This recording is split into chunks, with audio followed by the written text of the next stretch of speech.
is Hometown Hero Outdoors.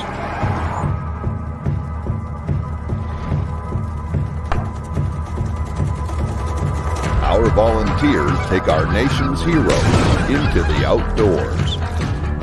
Excursions that will free the mind.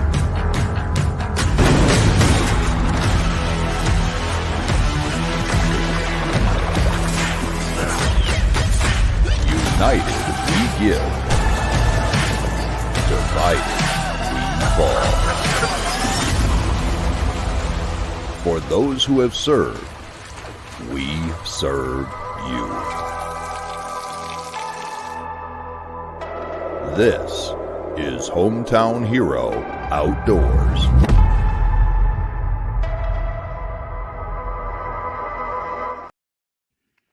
Hey everyone, welcome back. It's another Wednesday here at Hometown Hero Outdoors. We have take number 2 going on with Pete Ripmaster here. We had a little glitch that happened in the last recording here, so we're kind of starting from the top again, but that's okay. So Pete Ripmaster came to us through our friend Phil Ewert, who is our content director when it comes to our podcasts and videos. He is newer to us when it comes to the volunteering side of the world. He has helped in the past. That is Phil I'm speaking about.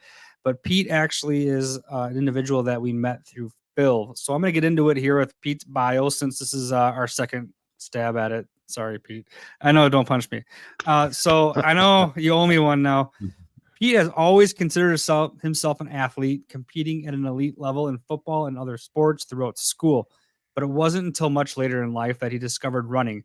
When his mom passed away, Pete honored her legacy by running 50 marathons across 50 states and raising over $60,000 for cancer research in the process. This experience fueled his hunger to accomplish even more and served as a springboard for his cause-driven running journey. After having overcome numerous setbacks and challenges, Pete became the 2018 champion of the Iditarod Trail Invitational 1000, a grueling 1,000-mile foot race through the harsh winter conditions of the Alaskan wilderness. Now Pete shares his unbelievable story of persistence and change with audiences across the country. With his mountaintop moments are worth celebrating, Pete never shies away from talking about the valleys of his life too. Through his struggles with depression, Pete has become a passionate advocate for mental health and the practice of mindfulness. He believes everyone deserves to live a life of hope. So Pete, thank you for being here. We really appreciate you coming on to the podcast. Talk about your stories, the things that you've done in the outdoors, how it's helped you mentally. That's a huge thing with us here at HHO is the connecting to the outdoors, understanding the things that it can do for you and be able to relax. So thank you, Pete. Oh, yeah, absolutely. Thanks for having me, Chris and Phil. For sure. I'm happy to be here. Thank you. Yeah. And then we have Phil. Phil, like I said, he's been with us for a little while. It goes back to 2008. When he was my supervisor for my previous law enforcement agency, but he has been helping HHO since we've started, but officially came on as a volunteer, as our staff, as a content director for our podcast and videos, as well as with his production through his own personal company with Phil Ewert. You guys will probably recognize him from the other voiceovers that he does for us for the podcast as well as videos. But Phil, thank you. Want to introduce yourself and talk about how you've made this connection here today with Pete? Yeah, thanks, Chris. And glad to be here on the Hometown Hero Outdoors podcast in a participation role, not just as the editor and producer. And so, as Chris mentioned, I am the voice at the beginning and the end of the podcast, as well as you'll hear me narrate many of the Hometown Hero Outdoors videos that have been on YouTube or that are on Facebook. And other social media sites that we put out on. My relationship with Pete actually started when I was auditioning to read his autobiography, and his publishing company chose me, and I was able to and had the pleasure to read his autobiography and narrate it, and it got put up on Audible. And after that, I reached out to Pete directly through social media, and we've had a little back and forth relationship since. and got to know each other a little bit. And so I have a little bit of an unfair advantage here because obviously I read your autobiography multiple times, right. and so I know your whole story, and so I'll probably allude to some things that many others may not know. But it's great to have this face-to-face with you. And one of the things we really want to talk about, the reason that we're having you on, is your outdoor experiences and the outdoor therapy that you realized through your ultra running and some of your other experiences. You know, as you can imagine, our audience, what we do with Hometown Hero Outdoors is outdoor therapy. And you know, for veterans, law enforcement, first responders. And so we just thought it would be a great match to have you on and talk about, you know, maybe some of the mental issues that you've wrestled through and how outdoor therapy helped you.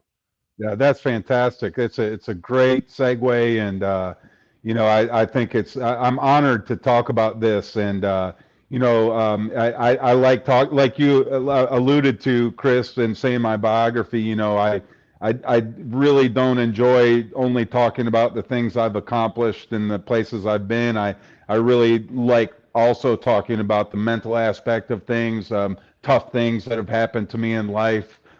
Some darkness, you know, rather than just bringing light to the glorious things, you know, and that sort of thing. So yeah, I'm excited to be here and to have this conversation with both of you.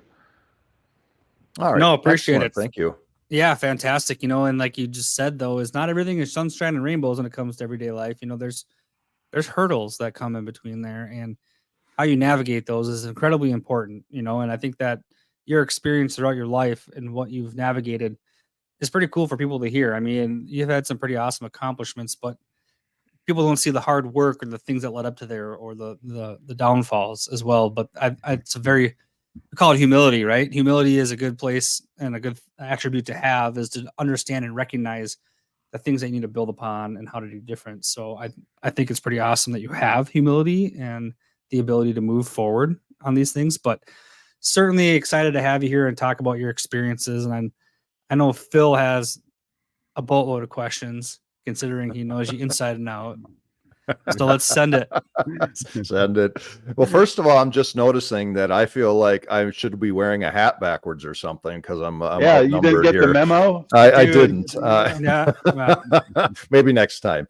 yeah. So Pete, for most of our audience, obviously, I know your whole story, but for our listening audience, if you could just give a real quick recap of what got you into running and ultra running, and you know, maybe even your how you got into running your first marathon, and if you could bring that up to when you started or when you got invited to the ITI, the Iditarod race. Yes, absolutely. I'd love to share that. I will start by saying that I definitely have not been a runner my whole life. I guess my dad ran when I was younger, a lot actually. Nothing competitively, no races or anything. He just ran to stay in shape and you know, and to build some friendships with friends and that sort of thing. So I saw it kind of you know, from an early age that, you know, it definitely was something that helped my dad and some of his struggles. And so, but I definitely was not interested in running from a young age. I was a football, baseball, basketball, tennis, lacrosse, you know, anything with a ball, anything where you could tackle somebody. That's where you'd find me growing up. You know, I played competitively and loved sports. But didn't see any reason to just go jog or run for just alone without chasing something or somebody. And so I would have never imagined in a million years that I would be in this position where I've done the things that I have in the running game. But the story, there's kind of a fun, and I'll make it real quick, but there's a fun story about the first marathon. So I lost my mom to cancer in 2000, and that was a really tough time for me. But I had promised her while she was passing away that I would do something in her honor to raise money for breast cancer research. It was very important for me to kind of give back. and fight for my mom while she wasn't going to be here anymore. And so it took me a long time after she passed away to kind of land on my feet. I went through some really tough times after losing her. But I ultimately remembered the promise I had made to her, and I consider myself a man of my word. And so the story goes that I was back in Michigan for I think Christmas or something, and there was a family friend of ours. They had a party, and so there was a group of men that were standing very close to me, and they were all talking about their marathons and their triathlons that they've run and what they're training for now. And I remember just kind of listening. I was sitting on the couch and they were behind me, and they didn't even know I was listening, but I was just listening to all these guys kind of use all the lingo about all these races and all these runs and the PRs and all these words I had no idea what they meant. I remember kind of walking away and thinking to myself, I could do that. I mean, like I knew what kind of athletes they were. They were good athletes, but I considered myself a good athlete too. And I was like, I'd like to try that sometime. So I just kind of put the thought in the back of my mind, went about my life. And then, the story goes that one time I live in Asheville, North Carolina, and my grandmother and my sister, Sarah and Molly, came to visit me and my wife and my daughters. And the story goes that I dropped my grandmother and sister off at the airport in Asheville. It was sometime around 11 in the morning. And I turned to my wife and I just said, Kristen, by the way, I'm going to run a marathon today. And it was the most out of blue statement that you'll ever encounter in your life. And my wife was like, what the hell are you talking about? Where is this coming from? And I was like, well, it's something I've been kind of thinking through for a while. I haven't mentioned it, but in my mind, I've been going over it for a while. So I want you to drop me off on the Blue Ridge Parkway, and I'm going to run 13.1 miles up this mountain and turn around and come 13.1 miles down. And I did that. It took, I think, 4.5 or 5 hours, and with no training. Zero. I mean, I had Nike shoes, cotton socks, cargo shorts, cotton boxers, cotton T-shirt, camo hat, No goal and bond though. no gold bond, no nothing. I didn't know anything about running. I just went and thought I could do it, and I did. And I remember I was laying on the ground, and my body was just so darn mad at me because it had no idea. Like, out of being dormant for all these years, you just go and run a marathon, and your body's like fighting to figure out what the hell's going on. And I turned to my wife, and I was in pretty bad shape, but I was like, I love this. I love this. I found an avenue, and Nice. that turned into running. I decided I was going to run 50 marathons in 50 states to raise a bunch of money for breast cancer research, which was the promise to mom. And then towards the end of that, I started running longer races. It became 50-mile races, 100-mile races, 200-mile races, and then finally, ultimately, invited to run the Iditarod Trail Race, the Iditarod Trail Invitational, the ITI, which is I would be so bold to say it's the toughest race in the world. And there's a lot of races that will say that there's running the Iditarod on your own 2 feet without dogs in the middle of winter through the wilderness. There's nothing that touches it. I just refuse to really even listen to anything else. And so it's one thing opened up a door, and I've been in that room ever since. And it's brought a lifetime of adventure and a lot of fun and a lot of tough times as well.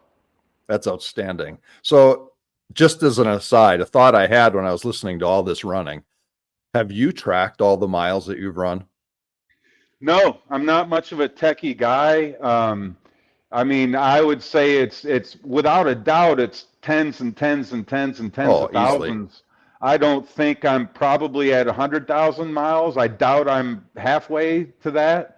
But I don't, I tell people often running is important to me, and as we talk more, you'll see that running is important, but it's not my life.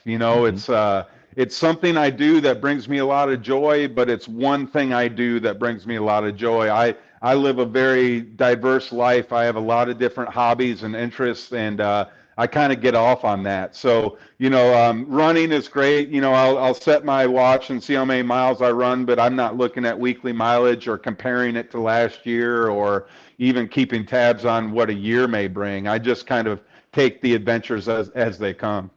I love that. Oh, Love good that. for you. That's wild though. So obviously you don't run for a living. So what do you do on your day to day, when it comes to bringing in income or other hobbies that you might have? Yeah. So I do a good amount of public speaking. That has really taken off since the Iditarod races and the stories that came from the Iditarod races. I love public speaking. I jump at opportunities to come and share my story with groups and schools and all different types of places. I do like corporate events, but I also like speaking at different schools and different places of business. And I keep an open mind to where I go. But that I do that quite often. I train quite a bit. I'm a stay-at-home dad quite a bit, so I do a lot for my two daughters. Good for you.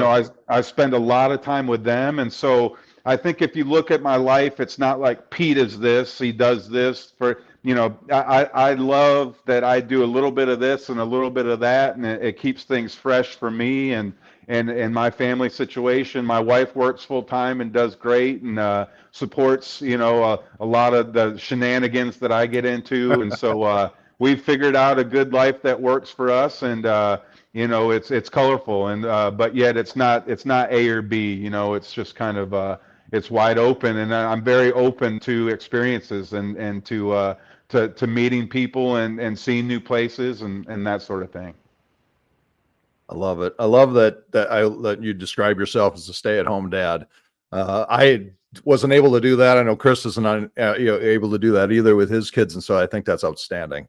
Good for you. Yeah, that's phenomenal. It's been phenomenal. It's been an absolute treat, especially now that they're getting a little bit, they're getting towards teenage years where they kind of want to have their freedom. And I had a lot of awesome moments, picking them up in the pickup line and taking them to sports and Sure. getting their meals and stuff ready. And so it's been fun, worth every second.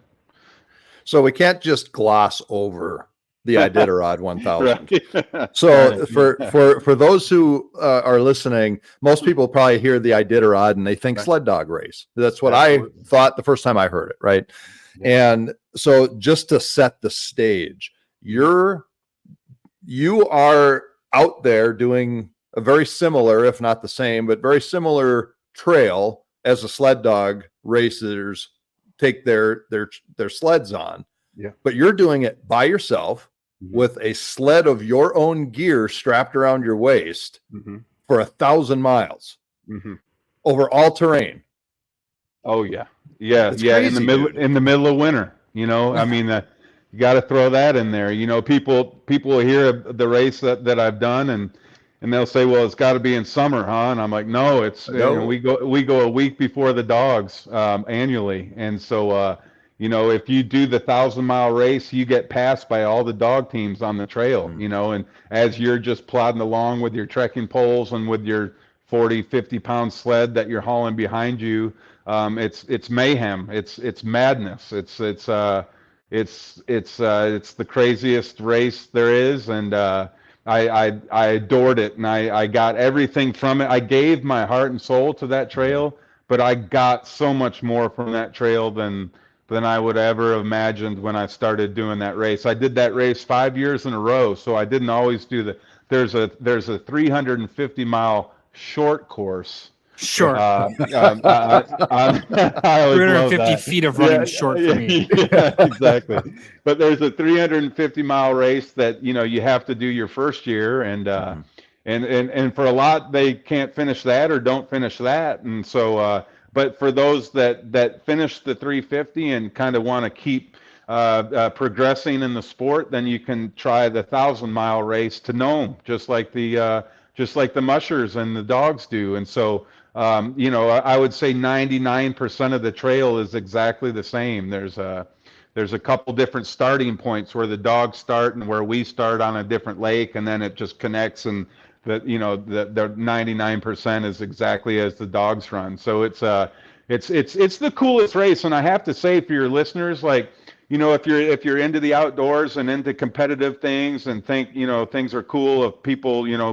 doing things that are borderline impossible or borderline stupid, follow the Iditarod Trail Invitational. It is such a fun thing to follow, and these days the athletes wear trackers so you can follow them the whole way and kind of see how they're doing, where they're going, and it's an unreal race, and very well run, and I don't have enough good things to say about it. It's been an awesome part of my life. Well, most of our listeners are military veterans or first responders, so we are very accustomed to doing stupid stuff. Yeah, right. I will say that. Absolutely. But man, that's intense though. I mean, so like what brought you to the moment where you're like, yeah, I'm going to do this? And then after you figured that out, what did you do to prepare yourself? Well, I'm glad you asked that, because I want to say that when I was a little boy, when I was in fifth grade, I read a story about Balto, and I was very much from the generation of, I read a lot of Jack London stories, and a lot of like outdoor survival, Klondike era, cowboys, Indians. Like, I was Oh, yeah, me too. very into that. Louis L'Amour, all these Western stories. And so, like, from a young age, I had a heart for things that happened 100 years ago. Like, I was very much, and I still am to this day, very much more, probably have much more in common with a lot of people's grandparents than I do my contemporaries. I'm just like I'm a throwback adventurer, throwback person. But so when I was in fifth grade, I read that story about Balto, and I was like, the Iditarod. My gosh, that's like it sounded to me like it was the biggest adventure in my country, the USA, where I was born, and I was like, I want to do that at some point. So I always kind of imagined doing it with a dog team. So much so that I moved up to it. A lot of people don't know this, and I didn't speak about it too much in the book, Phil, but I moved up to Alaska after losing my mom, and ran sled dogs for a couple winters, and I worked for Iditarod mushers, and just found it to be something that, although it was awesome, it was way too many moving parts for someone like me. We had 250 dogs in the dog lot that I was looking after in the backyard of this person's Good God. house. And so, Wow. just the sheer work of taking care of these animals, they all have their own issues. One's in heat, one's trying to get to the one in heat, one's fighting the other to get there first. I mean, it was just, one's got a foot ointment that needs to be put on. And I was just like, for a simple person like me, it was like, this is too much. And unfortunately, I kind of gave up my Iditarod dream, and moved back to the lower 48 thinking, damn, that dream since I've been in fifth grade is not going to happen. And then, and then I started running, then I started ultra running. I'm reading the Ultra Running magazine one day, and I read an article about this race called the Iditarod Trail Invitational. And it's this human powered race on the Iditarod Trail that you haul a sled and you run it. And I was like, this was made for me. And I pretty much wrote a impassioned letter to the race director and said, pretty much that, like, I need to run this race. I don't know what else to say. I have to come do this. This was made for me. Here's my experience. They pretty much laughed at my experience because it was a bunch of city marathons and things. Sure. And I thought I was so awesome because I've run 50 marathons in 50 states, and I pretty much got laughed at. They're like, you don't think that because you ran these little cute marathons in your cities that you're ready to come up to Alaska and run the Iditarod? I was like, yeah, I think I am. And I got the opportunity and took full advantage of the opportunity. But I got last place my first year. So, it's Well, you finished.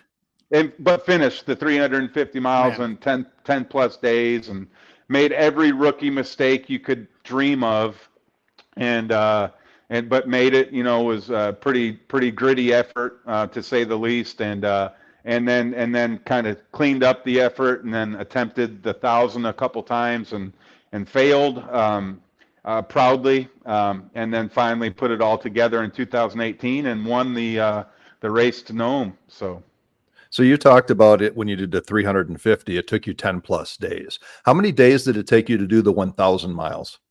It took 26 days, 13 hours, and 44 minutes. So it came to about 38 miles a day for Sure. 26 and a half days straight, without a rest day, to accomplish my dream, for sure. So that's a lot of time with yourself. Yes, it is. And so talk to me about what went on inside your brain as you got up every day. You had to be completely just sore. And what propelled you to get up the next day and crawl out of your tent or your snowbank or wherever you were and go, I'm going to go after it for another 38 miles today? Or did you have to fight yourself sometimes? Oh, all the time, every day, every hour, probably. It was, looking back on it as much as I can. It was, I have to say this. Uh, I found out during my last year on the Iditarod Trail in 2018. I found mindfulness. I'll just put it bluntly. Okay. What I realized about 800 miles into the race in 2018 was I had lived my entire life in either depression, beating myself up, about old mistakes, or things I wish I would have done differently, opportunities I wish I would have taken advantage of, things I wish I wouldn't have said, or done. And either I had lived in depression or anxiety about, well, I'm here, but I want to get here. And once I get there, then I will become who I am, and then I will have arrived, but never at all being present with myself and my emotions in the moment, and never being mindful in the slightest bit. And I had worked with a psychologist for many years. He would always allude to the fact that that's how my life is. It's either one extreme or the other, and there's not much in the middle. And I wouldn't even know what he was alluding to. And then 800 miles into this race, I was just like sitting there, almost like I call it a spiritual epiphany, that like, okay, I've lived my life in depression or anxiety, riddled in depression and anxiety up until this point in my life. And finally enough things clicked about my Christian faith, along with spiritual teachers and things like this, all just kind of came together in a point when I realized, like, wow, man, you have never really just been in a situation just to be in that situation. You've always had this busy mind trying to go backwards or forwards, and it changed everything. So I think all of those tens of thousands of miles of running has been intensive self-therapy. And there might be some that don't see it that way. It doesn't bother me at all. I know what I'm doing, why I've done it, and I especially know it now. It was chasing peace. It was chasing the present moment. It was chasing, finally loving myself, and eat warts and all, and just being comfortable with who I was, like giving myself some grace. And so it was, as you can see, it wasn't, yes, I won the race and it was great. I still hang my hat on that race. I think I always will, but it meant more to me than that. And that was never my goal, was to win. It was always to finish. That was, and I think that might be why I won, because it was never on my mind until very late in the game of that last year. It Well, was it's you against awesome. you. Yeah. 100%. It was me finding out my inner workings, and me becoming comfortable with grief and trauma that I've dealt with in my life, and becoming comfortable with who I was, without trying so hard, to to fit into certain groups or to like certain people or have them even like me. And it gave me I myself needed the wilderness. I needed that amount of space to go delve so deep into my own self that's why I was doing that race. That's why I got up each morning. That's why I was sore and sad and sick and missed my kids and was chafing and had diarrhea and giardia and open sores. And it was all in, man. Ultimately I needed to find this out about myself. I needed to get to that place. And it took me thousands and thousands of reflective solo miles to do it. So would you say then, since that spiritual moment that you experienced out on the trail after 800 miles, can you say that now, this many years later, that's stuck with you? Absolutely.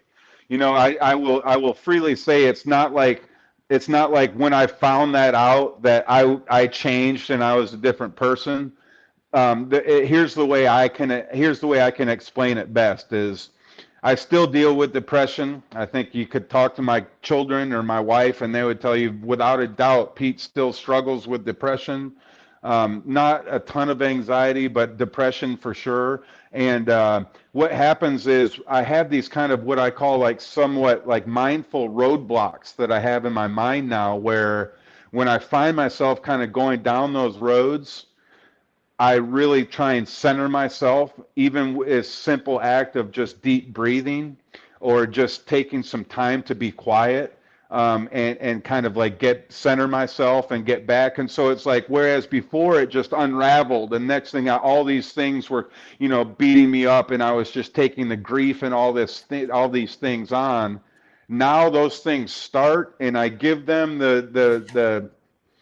I give them the reverence that they deserve. I still have those emotions, but I don't chase the negativity as I used to. I'll just be like, okay, Pete, you know what's happening. Bring it back. You're okay. Do some breathing. Go on a walk.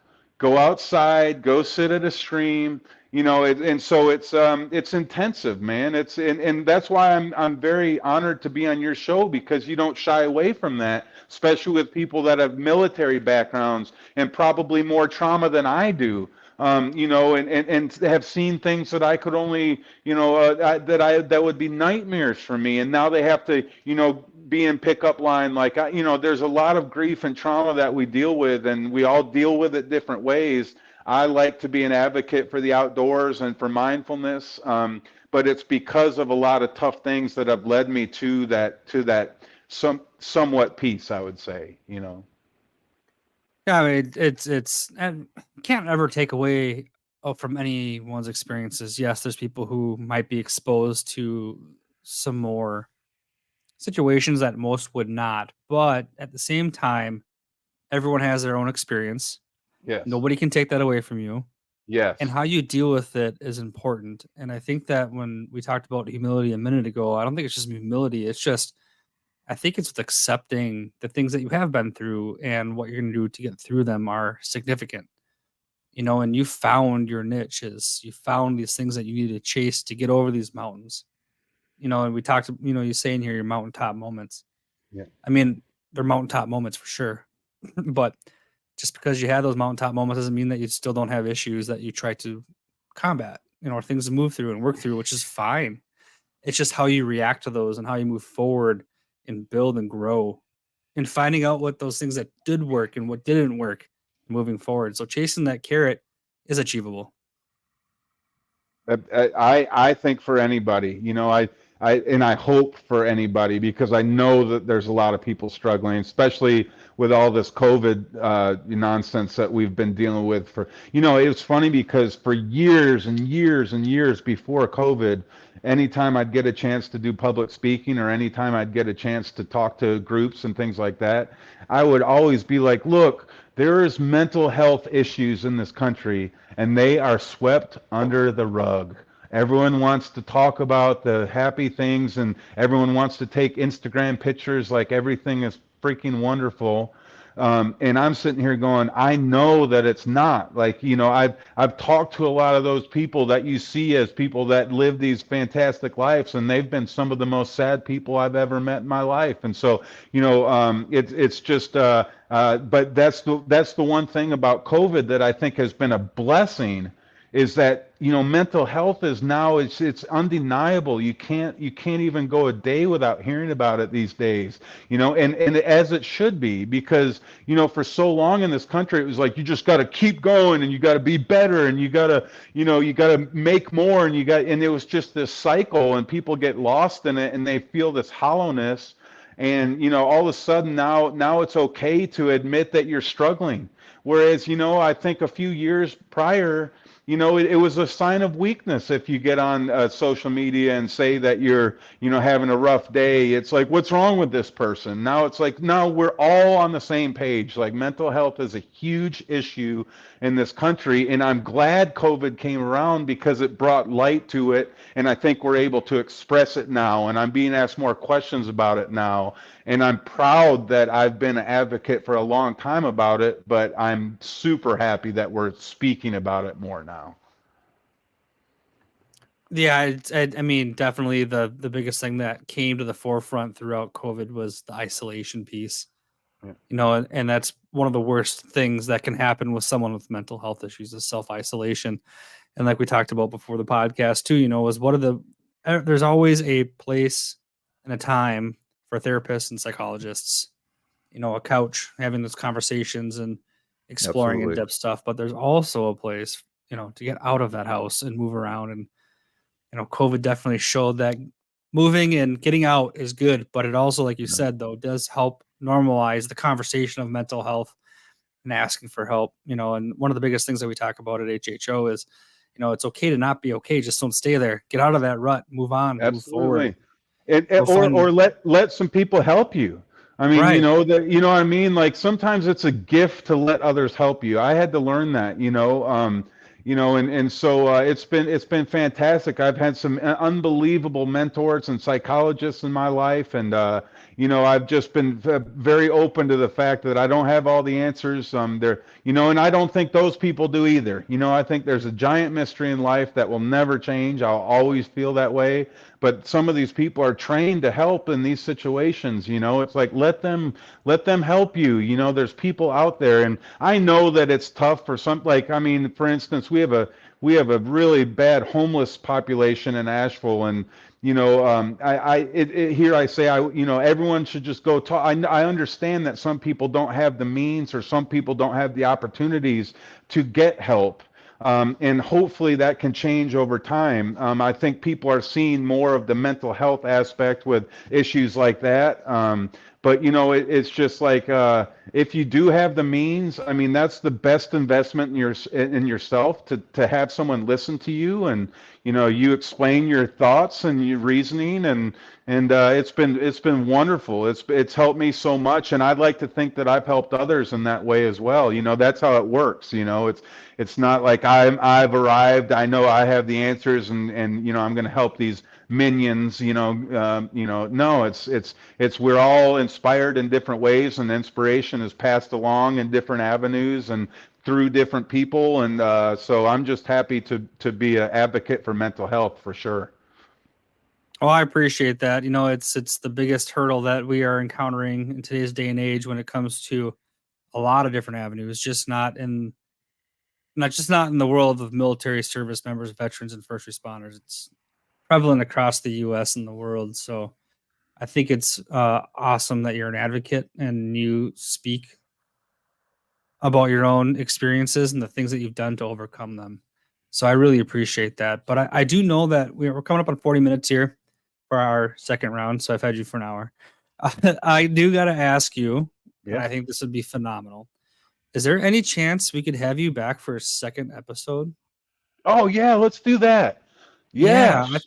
I think it'd be really Yes. cool to dig into the nitty gritty of the Iditarod, like the day in, day out, things like I that. would love to do that. Count Yeah. me in 100%. We haven't even spoken about the project I'm working on now. I Well, mean, let's, it's been you know what? 5 years since the Iditarod, and I have Yeah, not sat around knitting at my house the whole time. You know, I'm a busy bee and have bro, some fun things. you can knit. Yeah, yeah, yes, yes. No, What? but yeah, no, that sounds fantastic. I count Well, me in. let's touch on that Absolutely. project real quick. Let's give a little Yeah, teaser, and we'll talk about that more in the next episode too. But I think it'd be great for us to have a follow up, a little cliffhanger for everyone. Let's talk about the project that you got, and let's sure. let our listeners know that we'll have a follow up episode, and we'll talk about some of the other projects you have going on and the nitty Yeah, gritty with great. the day in day out at Iditarod, because that's just, I think you got so much depth there. I don't think we could probably sit here and talk for 3 hours. 100%. And we're not Joe Rogan yet, so we don't have 3 hours. No, Yeah, no, no. someday. Yes, you said. I like that. I like that. Yeah. That's a good word right there. So the Yeah, project, what's so going on there? yeah, I'll make this as quick as I can. No, it's all right. Take your time. I told you I ran 50 marathons in 50 states and fundraised for breast cancer research, and that took about 5 years. Then I got into the Iditarod, and I did that for 5 years. And then I ended up winning the race, and I was back in Asheville. And I was sitting there thinking to myself, well, and I think what am I, 47 now? I was maybe 41, 42 when I finished the Iditarod, which is, getting some gray hair, but certainly not, especially in the endurance realm, you still got a lot of years in front of you. And so I was kind of got home, and I kind of had this weird time, well, what do I do now? I've run a marathon in all the states. I won this tough ultra race, and what's next? I still am searching, as you guys know. I still am out there wanting to find myself deeper. And so I did a little research, and I found that there was 1,500 people in the United States that have run a marathon in all 50 states, which I was, again, proudly one of. But I looked into it more, and I thought, well, how many have run a 100-mile run in all 50 states? And from all the research I did, the answer I got was 0. There was nobody that has ever run a 100-mile run in all 50 states. So I thought, there it is. That's the new project. And so I'm big into ornithology, and I love studying owls. And I had a snowy owl experience on the Iditarod Trail one year, and it really turned me on to this realm. And so I decided to fundraise for Owl Research Institute and try and become the first person to run 50 100-mile runs in 50 states. And so I just finished one in New Mexico a couple weeks ago, which was brutal, and that was state 25. So I'm halfway through the project at this point, and there are some very colorful stories that we can share when we do our second episode, as far as some of the shenanigans in the Owl Run Hundreds project. But it's going great, and it's given me a lot of purpose, and it's a fantastic new project for me. Hey, Have man, you run the everyone's got a Minnesota passion. one yet? Yeah. I did. Have you ever heard of the Arrowhead 135? Yeah. I ran the Arrowhead 135 in that's International Falls. It's pretty up there. It is beautiful and frigidly cold. This race happens in the middle of winter, the icebox of the country. Always like the coldest place in the country is usually International Falls in the lower 48. And I did my race there, and had a wonderful time. Ken's the race director up there. He's incredible, and had a great time with my Minnesota friends up there. So I ran the Twin Cities Marathon with my Marathons project, and then I ran the Arrowhead in my Owl Run Hundreds project. So Minnesota is checked on both fronts, but I definitely will be up there to visit before this project's done, because, like I said, a lot of my friends are from Minnesota, and a lot of my favorite people are from up that way. So it's beautiful country, and I love it up there. Well, we look forward to hearing more about that, as well as, obviously, like Chris said, we want to dive into the ins and outs of the Iditarod race a little more, because I think our listeners would be very interested, even though that's not your meat and potatoes anymore. I think it's a big part of your story, and I think it would be very inspiring for people. Especially, I'd like to dig in more with you about the demons you faced on the trail and how you Oh, yeah. overcame that with the outdoor therapy. You got it. I'm in. Like I said, sign me up. We'll make a date, and I'm pretty military time, so I'll be there. I'll be ready to go, and I've had a great time talking with you all, and thank you for this opportunity. And I look forward to I'm long-winded. That's just how I'm No, you're wired. good. So This is perfect. it takes me a little while to get to my point sometimes, but I like kind of bringing some backstory in and working that way. And so I really had a good time talking with you guys and look forward to doing it again very soon. How Well, can thank our you for- listeners find you? Yeah. They can't. I'm tough to find. I'm a recluse. I'm with my We found you. Finally. No, I do social media a little bit. I have kind of a love-hate relationship with social media. I'm on Facebook and LinkedIn, just under Pete Ripmaster. I have a website, PeteRipmaster.com. That's where people can find out about speaking engagements or get in touch with me if they want me to come speak and inspire a group or school or anything like that. And so I look forward, and again, I talk to quite a few people that way. People reach out and I enjoy meeting people and from diverse backgrounds, and so it's led to a fun life, and that's how people can get in touch with me or come visit Asheville and say hey, and I'll take you out on a training run or take you golfing. Yeah, That'd I'll be watch better. you run. And I just want to remind all of our listeners again that Pete does have his autobiography out. It's available on anywhere books are sold, as well as on Audible. It's called The Long Way Home, How I Won the 1,000-Mile Iditarod Foot Race with Persistence, Patience, and Passion.